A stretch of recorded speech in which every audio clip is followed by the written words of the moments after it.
Boa noite a todos, sejam bem-vindos a mais uma live, né, Canoli? Aproveitando aqui para participar também.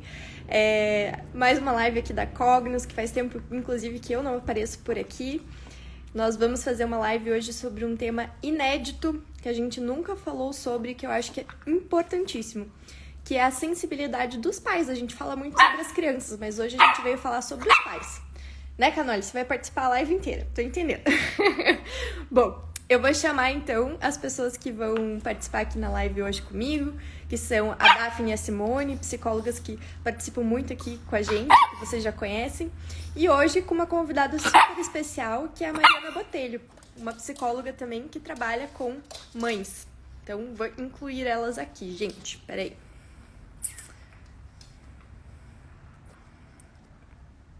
Ai, perdoem as minhas dificuldades tecnológicas.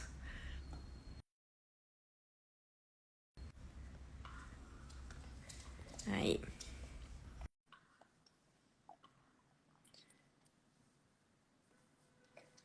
Ué. Aí. Oi, Simo. Oi, Daf. Boa noite. Oi, Mariana. Tudo bom? Oi, Vitinha. Boa noite. Bom, gente, estamos aqui para falar sobre um tema que acho que nós quatro somos super empolgadas, né? Que é sobre pais altamente sensíveis. Por quê?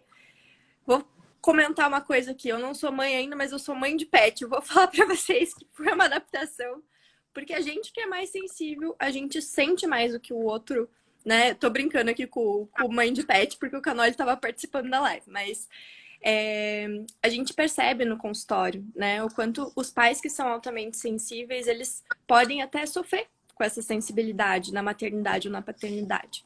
Então, quis convidar vocês, e em especial a Mariana, que é uma convidada nova aqui da Cognos, né? Para falar um pouquinho sobre isso, até pelo teu trabalho, né, Mari, com as mães.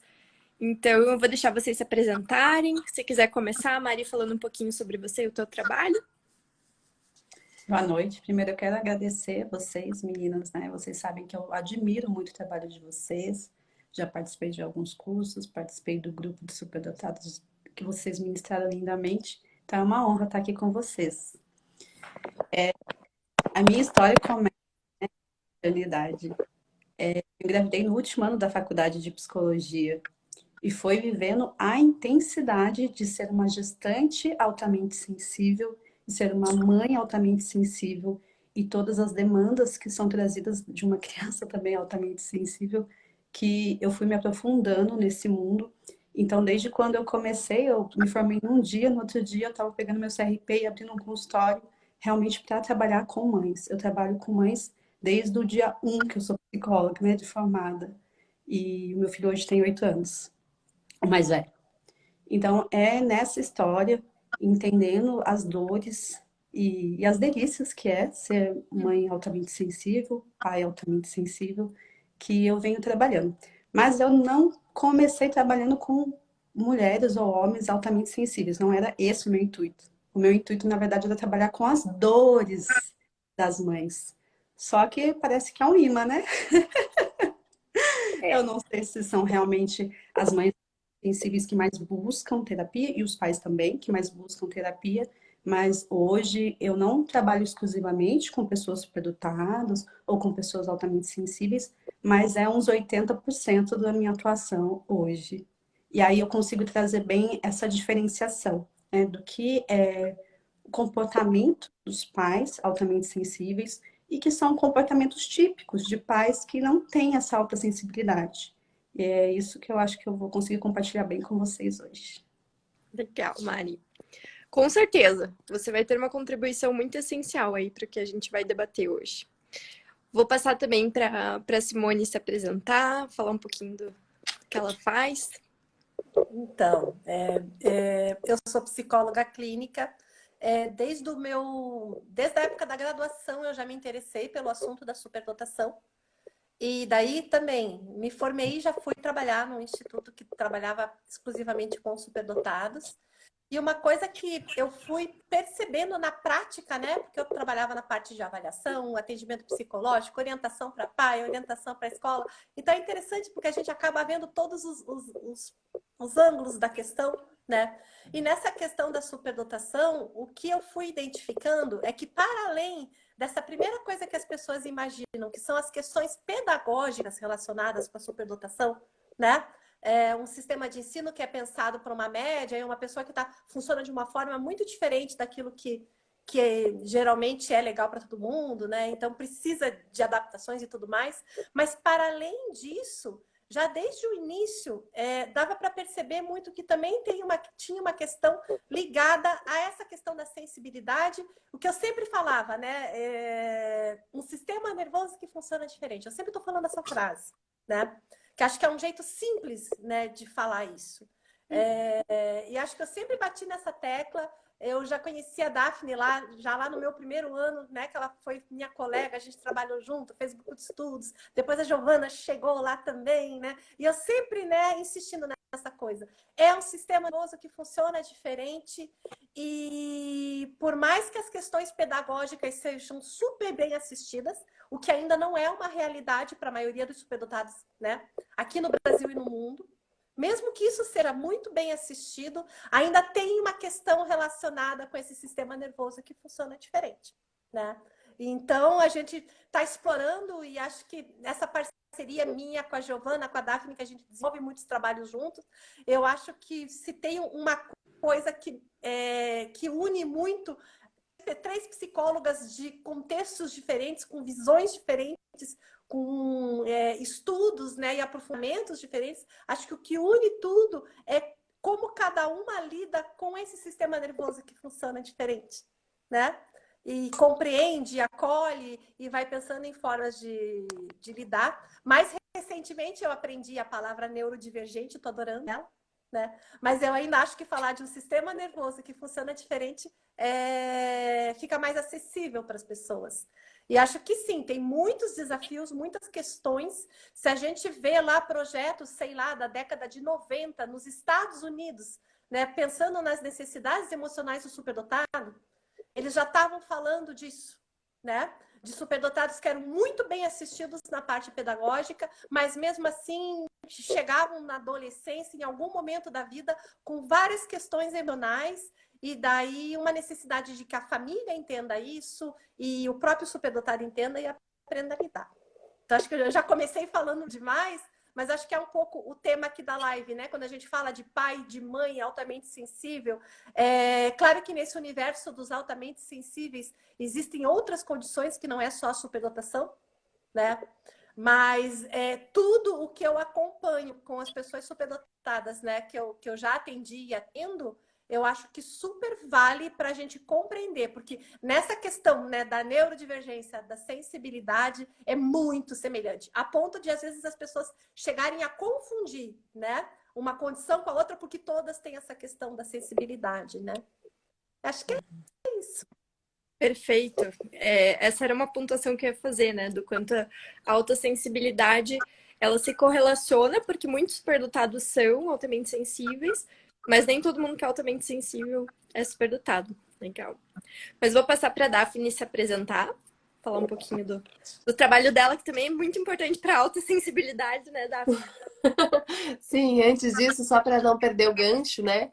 O que mais a gente vê dentro dessa população altamente sensível são pessoas que são, de repente, só altamente sensíveis, mas também pode estar relacionado aí pessoas com TDAH ou autismo, né? Então, é muito importante a gente poder englobar aí que outras condições vão estar aí junto para a gente poder olhar para essa questão, né? De repente as pessoas chegam e dizem, peraí, mas todo superdotado é altamente sensível, como a Simone falou, né?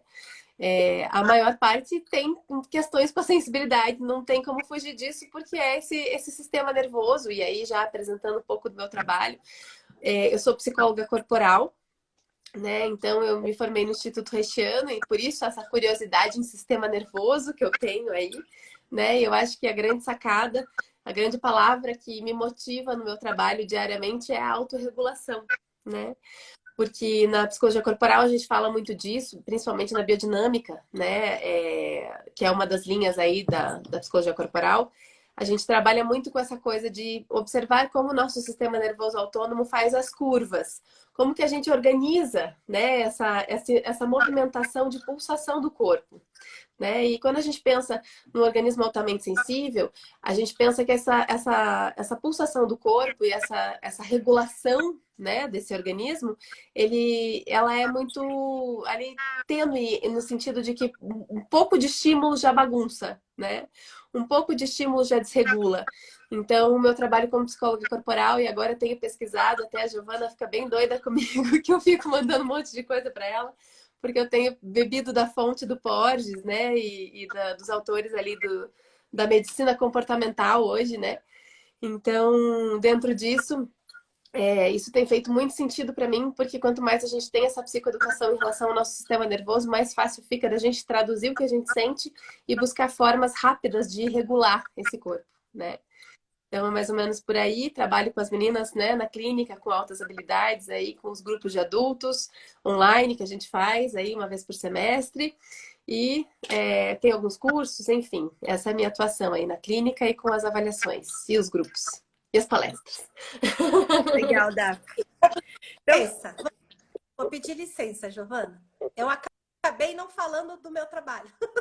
Mas assim, a minha abordagem, para quem já não sabe, é psicologia analítica do Jung, né? Carl Gustav Jung. E uma coisa que é interessante, porque ele foi lá dos primórdios, né, da psicologia, se a gente for pensar, a psicologia do inconsciente ali, ele estava bem no início dessa exploração toda, mas se a gente percebe a história do Jung, ele era uma criança absurdamente sensível, ele foi uma pessoa absurdamente sensível e profunda. E eu acho que é isso que eu gostaria de trazer, que eu acho que é a contribuição da psicologia analítica, justamente nessa questão de muitas pessoas, né, no universo da superdotação. Eu imagino que nas outras condições, né, de alta sensibilidade, elas têm também uma questão de uma profundidade de alma, de ações humanas e tudo mais, que às vezes é até complicado de comunicar isso do seu entorno, ou de, né, encontrar um eco e conseguir explorar essas questões. E acho que também, além dessa questão da profundidade,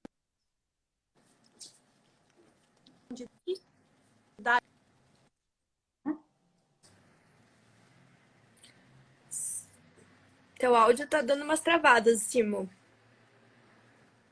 eu tenho certeza que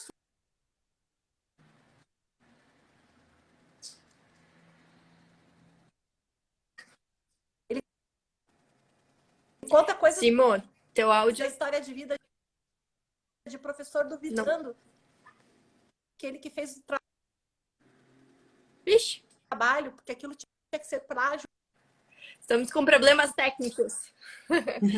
Timo, não sei se tua internet tá boa. Tenta sair e entrar de volta.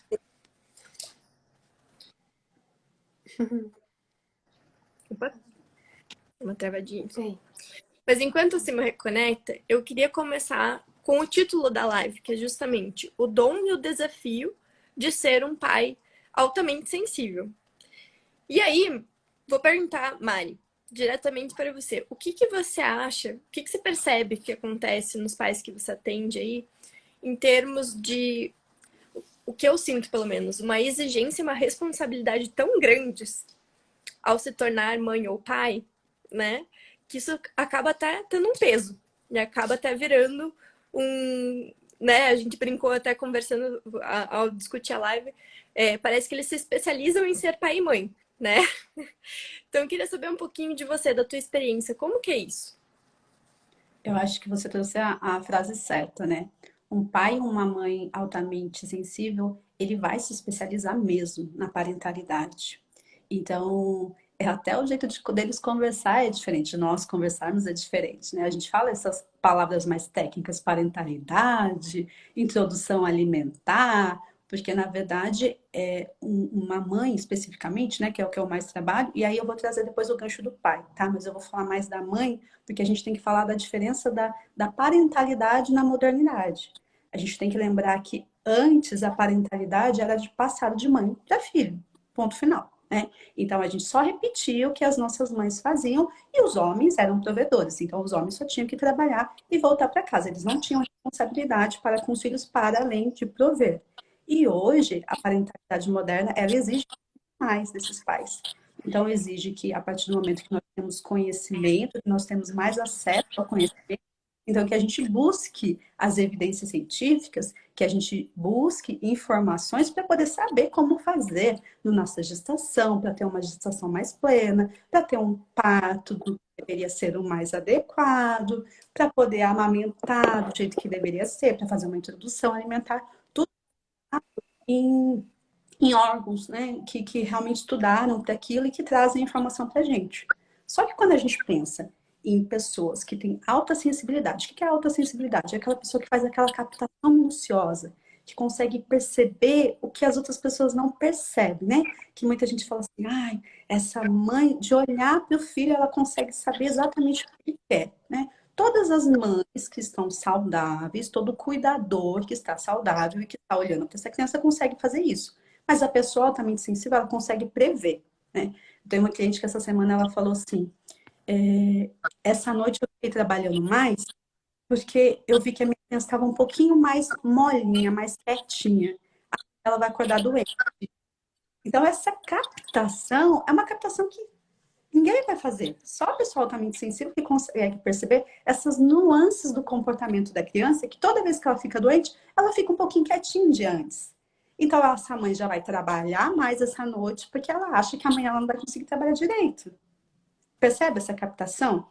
Só que isso a gente faz desde lá, a hora que descobriu, às vezes, que é tentante, né? A tentante já é aquela uma que vai saber que dia que ela ovula, que vai conseguir sentir a ovulação acontecendo.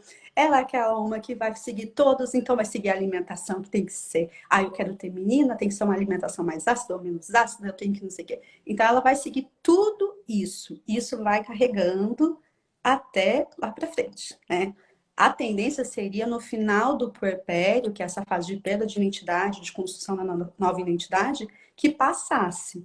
Mas o que a gente acaba vendo é que muitas vezes também tem uma criança altamente sensível, às vezes tem uma criança neuroatípica ali, e aí ela carrega isso, né? Ela vai carregando, ela vai ficando cada vez mais expert naquele filho. Então, ela que sabia antes sobre parto, sobre amamentação, sobre introdução alimentar, agora ela sabe sobre educação, agora ela sabe sobre aquela atipicidade do filho dela. Então, se o filho dela é autista, ela sabe tudo sobre autismo. Se o filho dela é superdotado, ela sabe tudo, TDAH e vai. E com isso tem um peso, né? Porque é uma mulher que, além de estar fazendo todo o resto, ainda está sendo uma expert no filho dela. E aí a gente vai entrar também com a questão do pai, né? O pai que atende também essa demanda.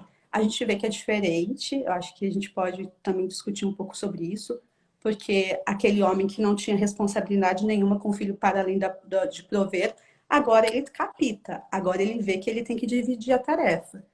Eu vejo que na prática um homem altamente sensível ajuda muito a diminuir o burnout da mulher, ele ajuda muito a diminuir o sofrimento dessa mulher, a centralização dessa mulher. Mas também acaba que às vezes os dois acabam extrapolando porque não conseguem ver onde que tem um ponto final, onde que eles podem deixar passar, onde que de repente não precisa saber de tudo e não precisa colocar tudo em prática.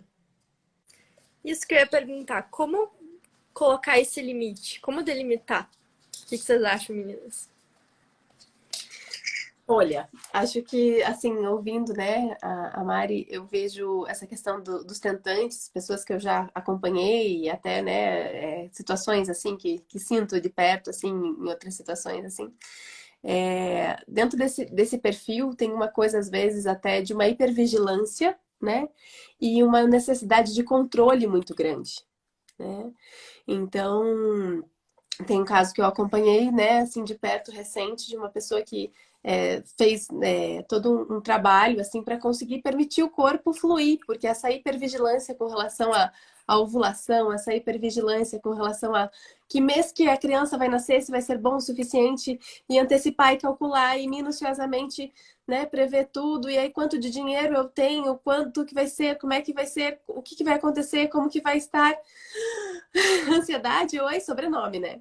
Então, assim, o que eu vejo, assim, das pessoas que eu observo, né, assim, né, nesse lugar e até depois que vem o bebê na gestação, né, às vezes uma coisa de precisar fazer curso de pai, devorar um monte de livro, entender demais de tudo, né, e nisso às vezes perder a presença, né? Então, acho que como organizar esse limite? É, às vezes, fazer um movimento de aceitar que nem tudo vai ser controlável, que a natureza precisa agir, que o corpo precisa agir, que o tempo da cabeça e o tempo do corpo não é o mesmo, que a flexibilidade cognitiva vai precisar existir. E eu acho que o processo aí começa, né, nessa gestação muito antes dela, muitas vezes até, né? Porque é de começar a permitir que essa hipervigilância, esse corpo que está lendo absurdamente todos os sinais e pistas no ambiente, tente não levar a sério tudo que está sentindo e percebendo o tempo inteiro, né? Não catastrofizar, não sei, o que vocês acham aí?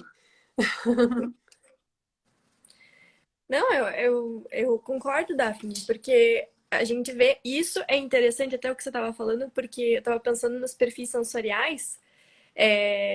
A gente falou muito de pais sensíveis com crianças sensíveis. Mas e aí, quando é um pai sensível com uma criança que não tem um perfil assim, né? Com um perfil mais explorador, um perfil que precisa ser estimulado o tempo todo, né? Pensando aí, já saí da fase da tentante, mas da maternidade mesmo, ou da paternidade. Como lidar com isso também, né? Como pode ser desafiador, isso é uma coisa que a gente acaba falando lá no grupo de adultos, né? Sobre perfis sensoriais diferentes na relação do casal. Mas como pode ser desafiador ter um filho que é diferente de você nesse sentido, né? Sim. Isso é muito interessante, né? Rapidinho, só para não perder esse gancho da questão dos perfis sensoriais, porque o que eu vejo daí, às vezes, são mães que acabam não dando espaço para a criança pedir, ter a fome, ter o desconforto, ter, né? Porque elas são tão vigilantes que elas percebem antes, ou então até os pais que estão ali, né, vendo os perigos muito antes do que eles existem e às vezes não deixam a experiência acontecer, né? Não sei o que vocês veem aí. Eu vejo muito isso nas mães que amamentam, né? E eu me incluo nisso, inclusive. Às vezes a mãe que amamenta, no menor sinal da criança de qualquer desconforto, ela acaba oferecendo, né? Pensando na livre demanda, que livre demanda é realmente oferecer conforto para o bebê, mas a gente está falando de um bebê recém-nascido, né? Quando a gente fala lá de oferecer conforto de todas as formas através do peito para o bebê, a gente está falando de um recém-nascido. E aí o que eu acabo vendo na minha prática, que eu acabei vivendo com meu primeiro filho também, é que às vezes a gente já tem uma criança de 1 ano e meio, 2 anos, que ela não vive nenhum tipo de frustração, menor que seja, porque o primeiro sinal da criança, a mãe coloca o peito na boca da criança. E aí, quando a gente vê, tem sim uma criança que não sabe lidar com dor, que não sabe lidar com tédio, que não sabe lidar com cansaço, com sono, com nada, porque todas as vezes que ela tem qualquer sensação de desconforto, esse peito vem, né? Eu tô falando do peito porque nós que somos pró-amamentação acabamos usando muito o peito como esse artifício, né? Então, na minha clínica, por exemplo, uma das coisas que a gente trabalha é o quanto que essa livre demanda de oferecer o peito a qualquer custo para a criança, a gente está falando de um recém-nascido, a gente não está falando de uma criança de 1 ano e meio. Ali a gente vai ter que ensinar assim, que quando ele cai, então vamos lá pegar um gelinho para a gente passar um gelinho machucado, deixa eu dar um beijinho nesse machucado, vem aqui para eu dar um colinho para poder diminuir essa dor, que a gente vai ajudar essa dor a passar. Ah, então essa criança está com sono, então a gente começa a falar para ele. Então, a gente, ao invés de falar assim, vem aqui que eu vou dar mamar porque você está com sono, eu começo a falar para elas assim, olha, fala assim, vamos pegar o bonequinho, o totó, vamos pegar o totó para ir para a cama para dormir que você está com sono, vamos pegar o totó para ir para a cama. Mesmo que você dê o peito na cama para ele, o que você está marcando para ele que é a hora de dormir é pegar o totó e ir para a cama, pegar o totó e ir para a cama. E não usar o peito como artifício, né?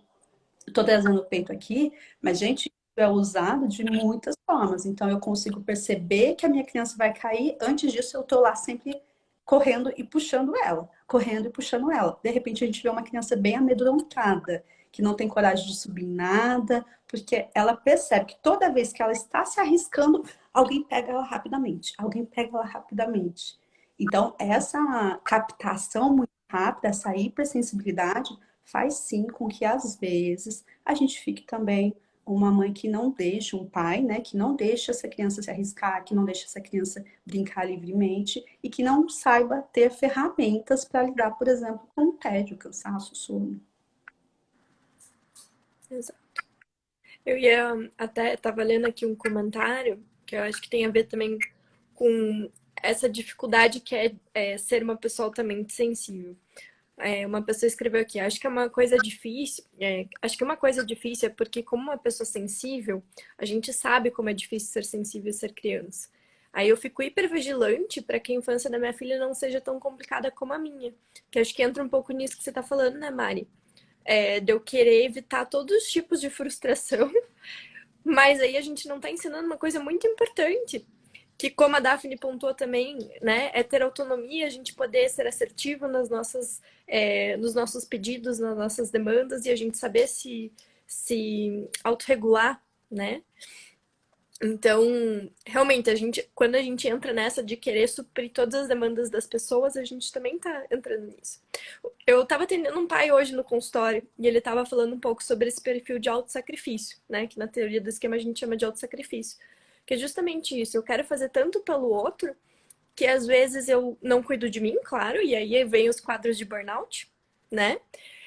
Mas além disso, o quanto que isso está tendo impacto na formação da personalidade do outro, no caso, né, filho. Como que é isso, né?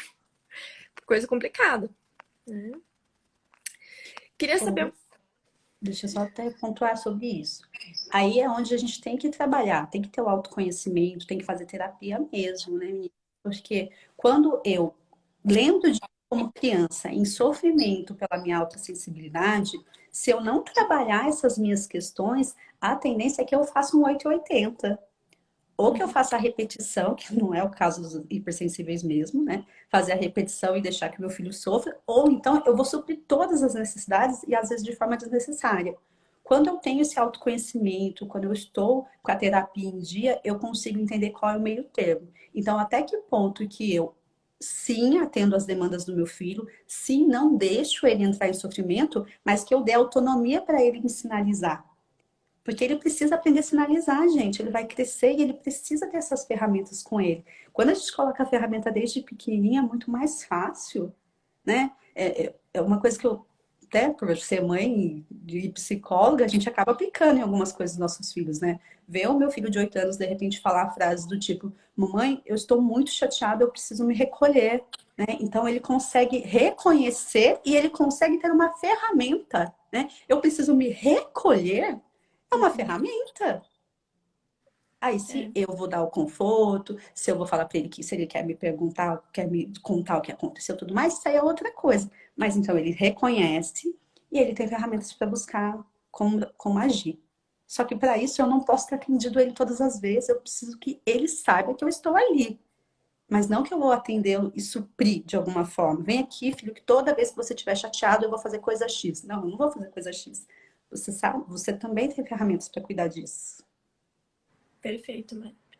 Eu ia perguntar mesmo que tipo de coisas que você pontuou para as mães, então, para elas saberem qual que é o limite entre elas estarem conectadas e dando e criarem esse vínculo seguro com os filhos delas e dar demais. Que tipo de sinais que uma criança mostraria, por exemplo, se a gente está dando demais? Daí vai depender de cada coisa, né? Como, por exemplo, uma criança que passa a noite inteira despertando. Então, isso acontece muito. Primeiro que crianças neurodivergentes realmente têm um sono bem atrapalhado, bem diferenciado, né? Isso aí é para outro tópico, de outro... Dá pano para manga para conversar sobre isso, né? Mas uma criança que, de repente, não sabe adormecer, por exemplo, porque ela depende daquela mãe para adormecer, ela é uma criança que todos os micro despertares da madrugada, ela vai buscar essa mãe, porque é a ferramenta que ela tem.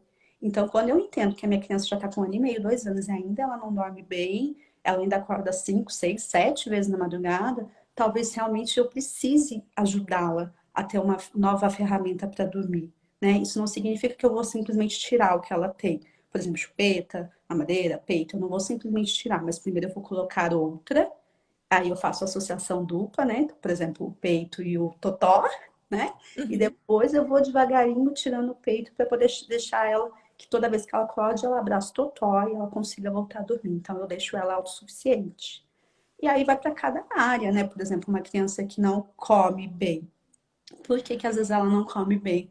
Porque essa mãe, de repente, está hiperalimentando. Acontece bastante de hiperalimentar a criança. Então, toda vez que eu tenho fome, eu vou lá e dou alguma coisa para essa criança comer. Toda vez que eu tenho fome, eu dou alguma coisa para essa criança comer.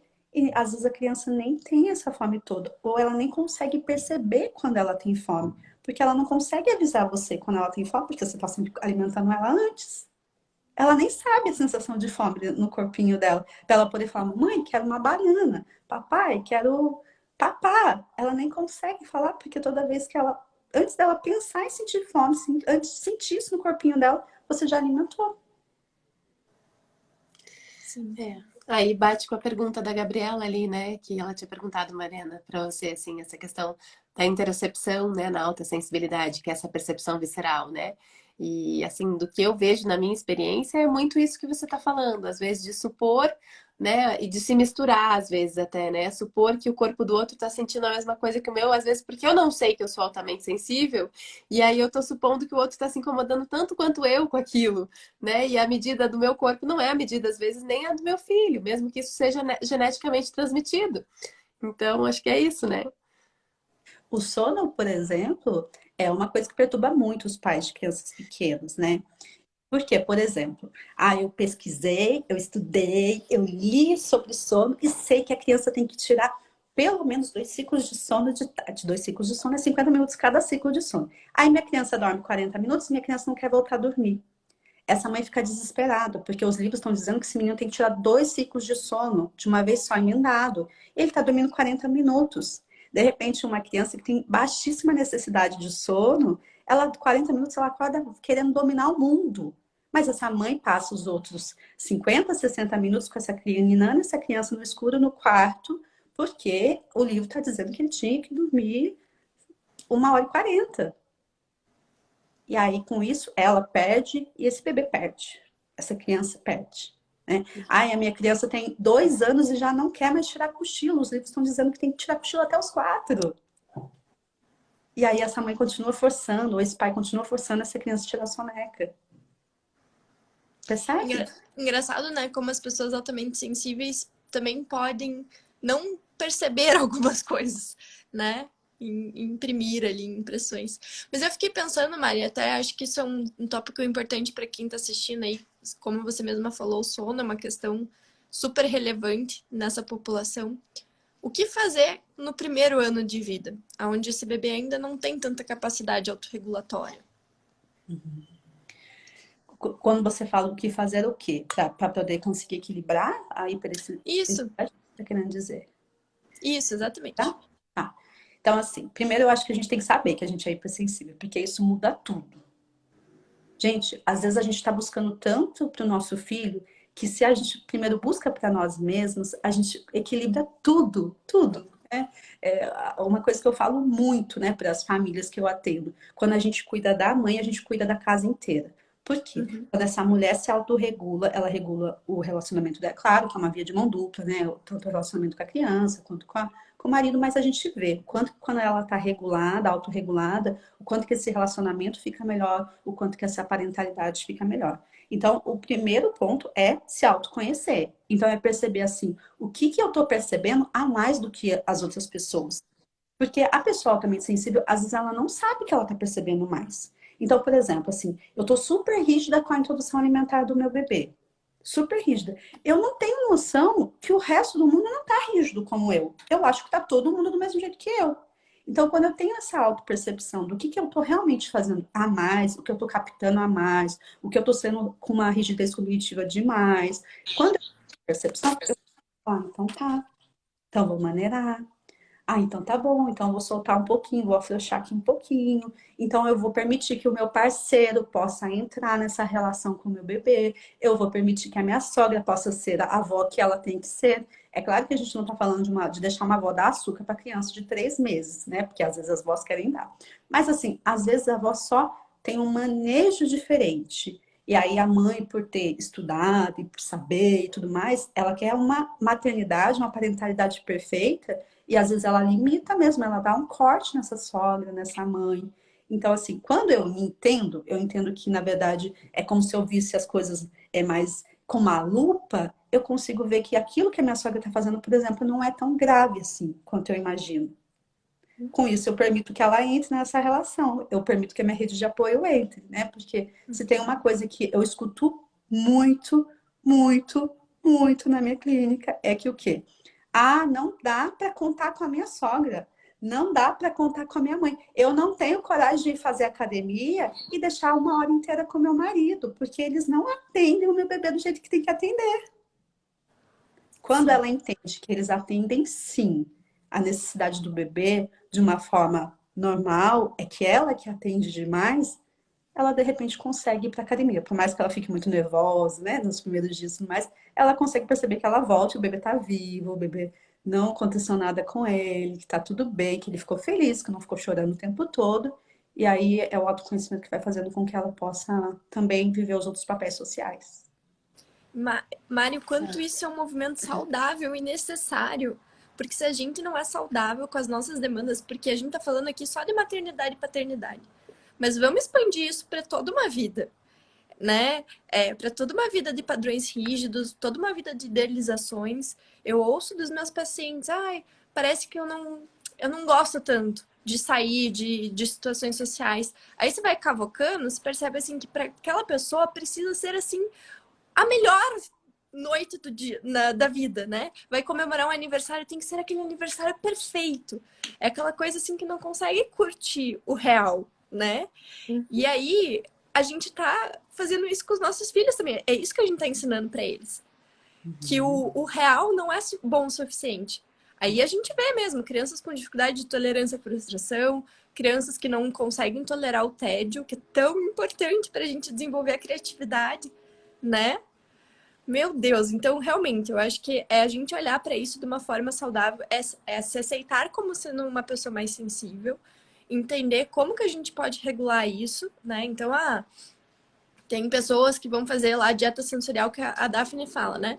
Preciso chegar em casa, preciso ficar quieto no meu canto, preciso tomar um banho. Tem a sua rotinazinha ali que faz com que se autorregule, se acalme, né? Ok, vou respeitar isso. Mas também vou saber quando não exagerar isso, né?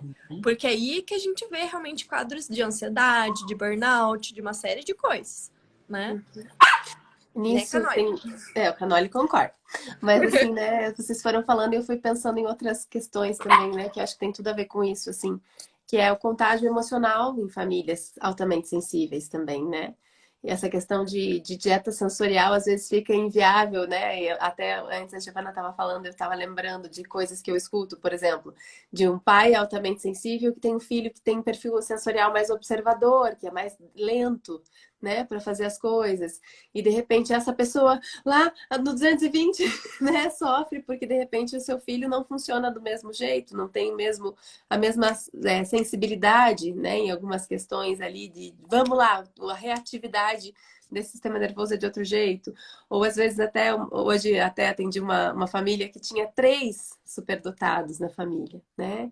E o quanto essa intensidade toda, de repente, de uma família que é altamente sensível, faz com que às vezes uma pessoa se desregule e naturalmente esses cérebros altamente empáticos se desregulam junto e fica todo mundo mal. E de repente está todo mundo brigando por causa de uma situação que saiu diferente do que eles imaginaram. E aí vira o caos da Terra, né? Então, o quanto essa autopercepção que a Mariana falou desde pequenininho, ela é muito importante, né? Porque se eu sei dizer que o meu corpinho não tá bem, se eu chego para minha mamãe e digo preciso me recolher, né? Eu vou aprender desde muito cedo a fazer isso. E aí eu vou saber que eu vou viver a minha curva de tensão, carga, expressão da emoção, descarga e relaxamento, depois eu volto e eu não preciso contagiar todos os outros cérebros da casa com aquele caos interno, né? Então, acho que essa é uma grande sacada, e principalmente o cuidado das mães, que é o que a Mariana estava falando, que eu concordo plenamente, porque a mãe é o primeiro veículo de ensinar a corregulação, né? A mãe é o primeiro... O bebê, ele não nasce sabendo se autorregular. Ele precisa de um outro para aprender a calibrar o seu sistema nervoso. Então, se a mãe estiver regulada, ela vai ajudar esse bebê a entender, né? Sim. Não dá. Pode falar, mãe. Inclusive, Daphne, isso é uma coisa também que a gente trabalha muito com as mães, né? O quanto que elas precisam ter a percepção de um dia que elas acordarem muito mais hipersensíveis. Então, um dia que ela teve uma noite muito ruim, ela acorda bem mal-humorada e tudo mais, ela ter essa percepção para ela proteger a família dela, né? Então, eu acordo e falo pro meu marido, né? Algumas que quando às vezes voltam também a menstruar, depois que tem bebê que demora alguns meses para voltar a menstruar, às vezes volta muito desregulado e ela fica realmente de uma TPM pior, tal. O quanto que eu falo para elas assim, ó, você acorda e vai lá e fala para sua família, né? Fala assim, ó, hoje eu não tô muito bem, hoje o meu humor não está muito bom. Então eu preciso ficar distanciada de vocês hoje, tudo bem? E aí, com isso, não tem aquelas brigas no relacionamento, não tem aquela questão de explosões com o filho, que às vezes o filho tá fazendo aquelas crises emocionais, né, conhecidas como birras, tá naquela fase, e ela leva numa boa os outros dias, nesses dias ela explode com essa criança. Então, se ela já avisou esse parceiro, já avisou quem tá dentro da casa dela, já avisou essa criança que ela não está num dia bom, ela protege também esses familiares, além dela se dar o direito de poder ficar mais quieta nesse dia. E a gente percebe que TPM diminui, né? Então, assim, nossa, aquele comportamento que eu estava tendo, aquela irritabilidade que eu estava diminuiu quando eu comecei a fazer isso. Né? Diminuiu. Por quê? Porque você reconheceu e transmitiu para as outras pessoas poderem se proteger também. Perfeito. E eu ia colocar o outro lado do espectro também, os pais que são muito sensíveis e que às vezes querem evitar, por exemplo, lidar com a intensidade emocional dos seus filhos, né? Não querem que ele tenha uma crise, não querem que ele exploda. Mas o quanto é importante para essa criança aprender a se autorregular também. Né, Simo? Você que voltou aqui agora, depois de problemas técnicos. Você também não percebe isso? Quantos pais às vezes evitam que a criança tenha uma crise e entre em conflito de qualquer forma, porque não querem que lide com isso como se isso fosse uma coisa muito ruim, mas na verdade isso é importantíssimo para ela aprender a se autorregular, né? Ixi, Simo, hoje a tua tecnologia não tá não tá ajudando. Será Mas que se puser um fone? Tenta pôr um fone, Simo, de repente vai, não tem? Que pena. com a gente, de repente você pode nos mandar ali pelos comentários também. Escreve qualquer coisa pra gente aí. Mas eu queria saber de vocês, assim, se vocês também percebem isso, porque uma das coisas que mais me pergunto no consultório é como lidar com a tal da intensidade emocional. Gente, atravessando ela, entendeu? Sabe aquela frase assim, se você tá passando por um inferno, continue andando. Não que intensidade emocional seja um inferno, mas assim, que às vezes a gente precisa passar por isso, né? Ó, E aí aquilo que para uma criança pela primeira vez era uma coisa muito grande, vai ser um pouco menor. Primeiro eu pergunto se vocês me escutam. Agora que veio o áudio, tá assim, pra mim. Seu áudio tá super atrasadinho, assim. Veio bem atrasado.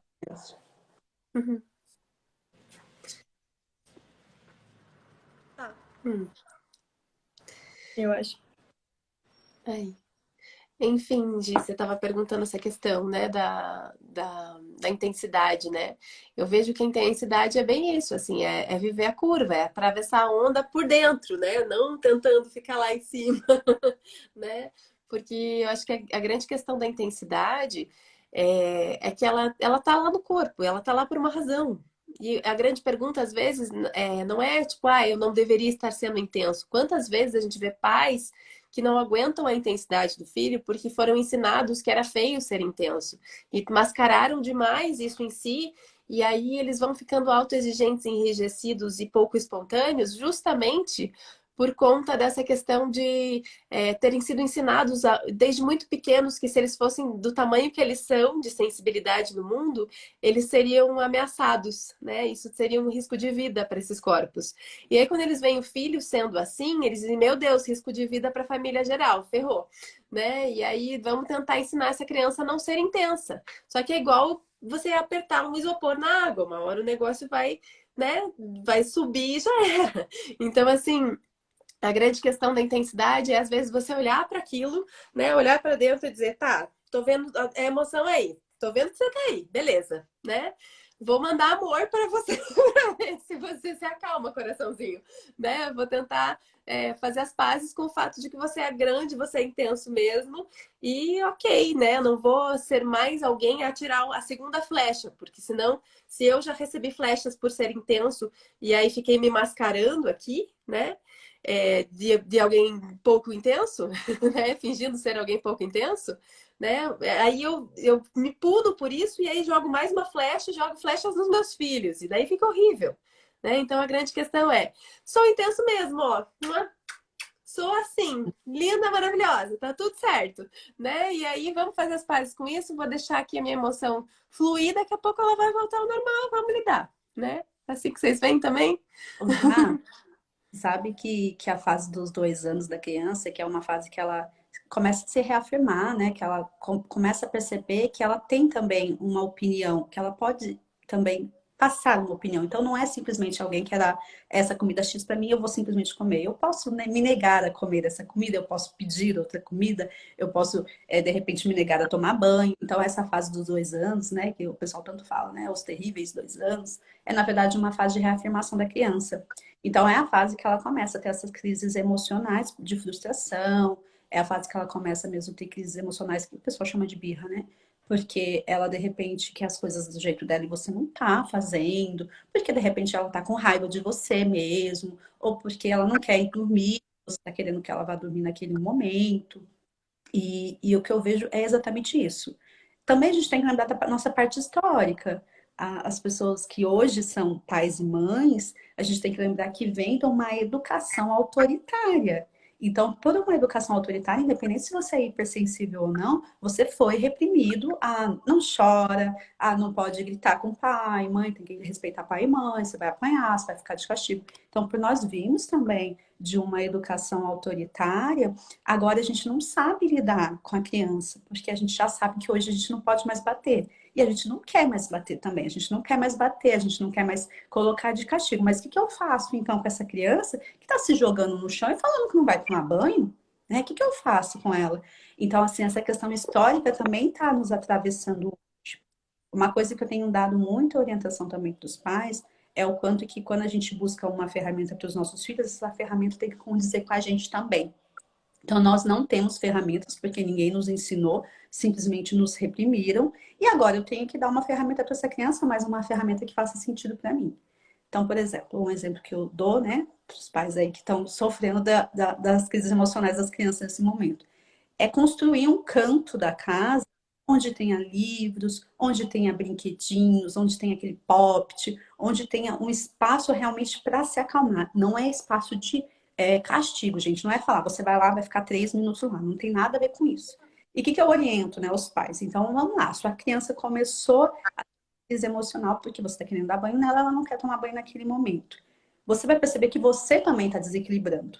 Porque como você é hipersensível, naquela hora que a criança começa a desequilibrar, você se desequilibra junto com ela.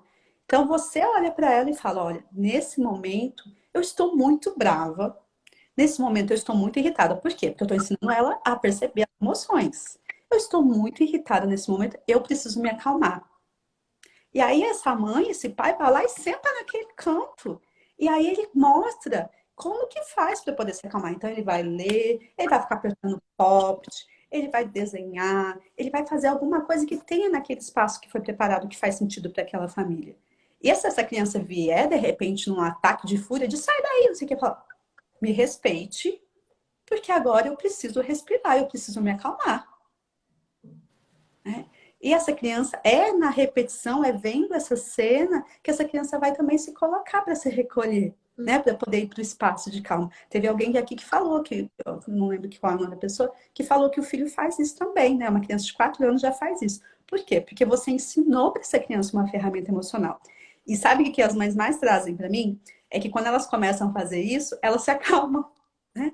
Elas falam assim, Mari, antes eu tinha uma explosão, era uma explosão do meu filho, era uma explosão minha, e a partir do momento que eu comecei a ensinar essa ferramenta, eu começo a ler ali, eu começo a me acalmar, e aí tudo bem. E aí tem uma coisa importante para a gente poder finalizar essa ferramenta, tá bom? Não é simplesmente a gente vai para o canto, se acalma e sai andando, vai para a vida, volta para a vida, porque isso não é resolver problema, isso é abafar problema, né? Então eu me acalmo e a hora que eu me acalmo, eu volto para a gente conversar. Então vamos conversar. Agora é hora de tomar banho, porque é esse horário que a gente toma banho todo dia.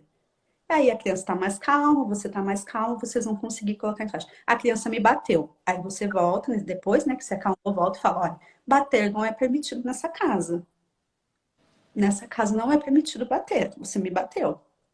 Então a gente traz para a criança exatamente por que que eu fiquei furiosa, por que que ela ficou furiosa, e com isso a gente dá ferramentas emocionais para essa criança e para esses pais que não tinham antes. Mari, perfeito, porque sabe que uma coisa que eu percebo é que esses pais muito sensíveis e que passaram por essa educação mais autoritária, como você colocou, às vezes eles têm até dificuldade de se retirar de cena com medo de que isso vai afetar a criança de um jeito negativo. Meu filho também é sensível, então o que ele vai pensar se eu me retirar de cena, né? Mas eu acho que é exatamente isso que você falou, é para ensinar que eu também preciso me autorregular, que ele também precisa me respeitar como uma pessoa, né? Eu acho que isso é muito válido, inclusive para as pessoas com filhos mais velhos, né? Já entrando ali na adolescência, o quanto isso pode ser importante. E aí eu faço um parênteses, gente. Não é usar isso de uma forma punitiva, não é aquele silêncio tóxico que a gente, né, vê em alguns casos. Não é isso, mas é o comunicar, exatamente isso que a Mari falou, né? Eu preciso desse momento para me acalmar e aí a gente vai retomar essa conversa. Aí a gente vai entrar na resolução de problemas. Sobre o meu limite e o seu limite. Exatamente. Né? E acho que dentro disso também só, né, cuidar para não ficar uma super exigência às vezes, meu Deus do céu, eu não consegui fazer como a Mariana falou aquele dia. Ai, eu sou um péssimo pai, uma péssima mãe, porque eu acho que daí é isso, né? A gente fala das coisas na clínica e as pessoas dizem, eu não sei fazer como você fez, não tá funcionando, nunca mais vai funcionar, né? E assim, isso é um treino para todos os corpos. A gente precisa aprender a regular todos os corpos. E muitas vezes os pais estão sofrendo porque não foi ensinado para eles, enquanto pequenininhos, como se autorregular. Eles não tiveram um adulto que ajudasse nesse processo. Então você vai ter que ser não só o pai do seu filho, mas também a sua autoparentalidade vai ter que entrar em cena para você poder dizer para sua criança, tipo, ei, não precisa se apavorar aí, tá? Tá tudo bem com a gente, né? A gente não vai morrer, tipo, a gente só vai se expressar, a gente só vai se autorregular, né? Então, e como que a gente faz isso? A gente observa o corpo. A gente percebe o que está acontecendo, né? A gente começa a afinar essa atenção plena consigo. A gente começa a perceber em que momentos que você precisa se retirar, em que momentos você precisa ter um hobby, um lazer, um espaço para não entrar no burnout, a sua caixinha do nada, né? Um exercício físico ou uma alimentação que não seja tão inflamatória, né? O que você pode fazer, de repente, para que o seu organismo não esteja transbordando o tempo inteiro? Porque senão você vai ter a melhor das intenções, mas na hora do vamos ver, o teu límbico é que vai conversar com você. Todas as tuas decisões, todas as tuas funções executivas, elas vão sumir. E aí você vai dizer, meu Deus, que minha culpa, minha máxima culpa de novo, tô fazendo tudo errado. Então é isso. Para a gente poder fazer as coisas com uma escolha, nessa presença maravilhosa que a Mariana falou, que eu achei lindo, assim, né? O jeito que ela foi descrevendo. A gente precisa ter um corpo que não está em luta e fuga, né? Porque senão a escolha não vai entrar nessa hora, né? O que vocês acham aí? Nossa, Daphne, eu vou enviar essa parte da palestra para muitos pacientes meus, porque é exatamente isso. Nossa, como eu vejo o povo se sentindo culpado porque não tem forças, não tem energia para fazer as coisas. Mas vamos cuidar de você antes, porque senão a gente não vai ter espaço para fazer isso, né? Mas como que eu vou cuidar de mim antes? Meu filho tá precisando de mim, meu trabalho tá precisando de mim, minha esposa tá precisando de mim. Pois é, mas realmente você não vai conseguir cuidar de ninguém se a gente não cuidar de você antes, né? Hoje, você sabe que quando o bebê nasce, a gente fica simbiótica, né? O cuidador principal fica simbiótico. Então, se de repente for uma mulher que está com depressão pós-parto, alguma coisa, é o pai que vai assumir esse papel, ou uma avó, alguém, né? Mas se for uma mulher que está saudável, no mundo que a gente vive, pelo menos aqui no Brasil, a tendência é que a mulher seja essa cuidadora principal. Então, ela fica simbiótica. Todo bebê nasce simbiótico. Todo bebê nasce entendendo que essa mãe é uma parte dele. E uma mulher saudável, psicologicamente, ela também vai viver isso. Só que é natural que, de acordo com que esse bebê vai saindo para o mundo, ou seja, que ele começa a engatinhar, que ele começa a comer, que ele começa a se comunicar de alguma forma, seja através de olhar ou sinais com o resto das pessoas, que essa díade, ela vá se soltando para se tornar duas pessoas, né? Para que esse bebê possa, inclusive, poder se relacionar com outras pessoas. Então, nessa fase, é muito natural que viva dessa forma intensa. Mas também é saudável que ela vá se desgrudando desse bebê dessa forma que era antes. Então, é nessa fase que ela vai se desgrudando que realmente é necessário que ela comece a assumir os outros papéis sociais. Então, quando eu estou simbiótica, a nossa vontade simbiótica, se o mundo não interferisse em nada, é que a gente só assumisse o papel de ser mãe. Só que o que acontece? De acordo com que esse bebê vai saindo para o mundo, eu volto para o meu parceiro, eu volto para o meu trabalho, eu volto para minha família, eu volto para as minhas amizades. Isso seria o natural. As pessoas altamente sensíveis, como elas acabam, às vezes, centralizando o cuidado do bebê, porque só ela que faz direito, só ela que alimenta direito esse bebê, só ela que cuida direito desse bebê, elas tendem a demorar muito mais tempo para poder retomar esses papéis. Pensei que a Simone ia conseguir falar. Então, elas demoram muito mais tempo para retomar. Então, a gente vê um puerpério arrastado.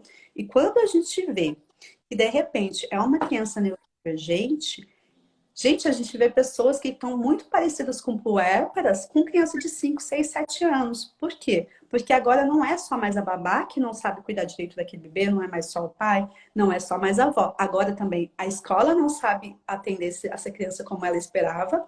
Agora, os profissionais que estão atendendo, por exemplo, uma psicóloga, uma fono também não sabe atender do jeito que ela estudou e disse que e acredita que deveria ser atendida essa criança. Então ela começa a ficar num mundo onde esse papel social é o mais importante de todos. E aí, por mais que ela tenha vontade de retomar os outros papéis sociais, os outros papéis ficam enfraquecidos e ela fica se sentindo mal, porque ela acha que já deveria ter voltado para o mundo, mas ela não consegue, porque ela precisa garantir que está tudo certo. Perfeito, Mari. Perfeito. Gente, já estamos quase no nosso momento aqui de finalizar. Mas eu queria perguntar para vocês. E aí, Simo, você que deu azar hoje com o teu áudio, manda na mensagenzinha lá que eu vou ler. Queria perguntar para vocês o que... Ih, Simo, não tá dando certo seu áudio. Ele vem muito tempo depois. Eu vou pedir para vocês falarem, né, alguma dica ou deixarem algum recado aí que vocês acham que é importante que esses pais altamente sensíveis usem o seu dom ali, né, na maternidade ou na paternidade da melhor forma e que isso deixe de ser um fardo. O que vocês acham que é uma coisa importante para a gente deixar para esses pais que estão nos assistindo? Quer começar, Daf? Podem falar primeiro aí. Mari, quer falar primeiro? Olha, eu vou reforçar a questão do autoconhecimento, tá bom? Porque eu sei que nós, pais altamente sensíveis, a gente vai sempre ficar buscando para os nossos filhos, né? Gente, eu fui a mãe que, quando eu queria aprender sobre amamentação, eu fui fazer um curso profissional de amamentação.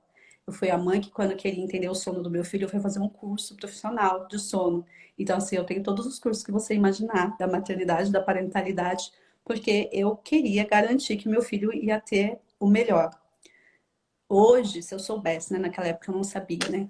Eu estudei tudo isso. Mas se eu soubesse, eu teria só me permitido olhar para o meu filho. Porque eu sou uma mãe altamente sensível. Eu consigo me conectar com as necessidades dos meus filhos. Então, se eu tivesse só me permitido olhar para eles, para as necessidades deles, eu teria atendido bem. eu não precisava ter me sobrecarregado fazendo um monte de curso, mas é claro que hoje eu uso no meu trabalho tudo que eu aprendi, né? Mas a maioria das mães não usam como trabalho, elas vão usar exclusivamente com os filhos. Então, não precisa, né? Você não precisa se formar uma consultora de amamentação para amamentar seu filho. Você não precisa fazer um curso de doula para poder conseguir parir seu filho. Você não precisa. Você tem um poder incrível que é conseguir olhar para o seu filho e ter a percepção que ele vai precisar. Se regule, se autorregule, se organize, busque ferramentas para você dar conta das suas emoções, de você se permitir. Porque aí vai ficar fácil para poder ensinar para o seu filho. É através do exemplo que você vai conseguir ensinar para o seu filho como ele se autorregula. Quando você está buscando a autorregulação emocional para as crises de birra do seu filho, mas você não sabe lidar com suas birras, o seu filho vai continuar dando birra. Quando eu me cuido, quando eu me conheço, quando eu me permito simplesmente olhar para os meus filhos, flui. É isso aí. O que eu deixaria, né, acho que depois de tudo isso, né, que a Mari falou, que eu acho que é muito essencial, né, o que eu complementaria é esse lugar de confiar no corpo, né, de confiar na sabedoria dessa natureza desse corpo, né, que eu acho que é bem o que você trouxe também, né, Mari? A autorregulação, ela é um princípio da sobrevivência, né? Então, o nosso corpo, ele vai saber fazer isso de algum jeito sempre, né? E se você confia e se você tem um estado de presença para estar ali, né, disponível a ouvir sem colocar um monte de preocupações de passado e futuro envolvidas no presente, né? Você consegue simplesmente estar. E aí você consegue ser suficiente sem estar inflado de um monte de coisa que não precisa, né? Eu acho que a grande dificuldade da alta sensibilidade é viver no 880, é tudo ou nada, eu sei tudo ou não sei nada, eu presto ou eu não presto, eu funciono maravilhosamente ou eu não funciono. E eu acho que é isso que dói. Então, como que a gente consegue ser sensível e ser feliz? Quando a gente consegue simplesmente ser, né? Quando a gente acha o nosso tamanho e diz, ok, eu tô curtindo viver nesse corpo, não é tão ruim aqui, né? Ser sensível. Pode ser bem gostoso também. Posso viver a parte boa disso e quando vier o difícil, eu deixo a curva aí, eu deixo a onda fluir, eu deixo a situação chegar no seu desfecho com naturalidade, porque o meu corpo vai fazer isso, quer eu queira ou não, nenhum desespero vai durar para sempre, então vamos lá. Vamos sentar e esperar, observar, respirar de preferência e vamos aí, né? E se permitir errar, né, Daphne? Oi? E se permitir errar. Isso. No Quando, ser suficiente, é bem isso, né? quando eu busco conhecimento em excesso, eu coloco meu sarrafo lá em cima também. E quando eu entendo que errar, os meus filhos também crescem com os meus erros, né? A resiliência deles vão vir através dos meus erros. Não que eu vou errar por querer, para os meus filhos serem resilientes, né? Mas é através dos meus erros que os meus filhos se tornam resilientes. É através dos erros do mundo, o erro da minha sogra, o erro da escola, que ele vai se tornar resiliente. Então tá tudo bem errar. A gente não vai fracassar como mãe, como pai, porque de vez em quando meu filho tá lá tendo uma crise emocional e eu tenho uma crise emocional junto com ele e eu vou gritar com ele. Tá tudo bem, gente. Vocês não estão destruindo a vida, o futuro dos seus filhos porque você gritou com ele. É claro que depois que você conseguir se acalmar, que você consiga ir lá e corrigir isso junto dele. Mas tá tudo bem.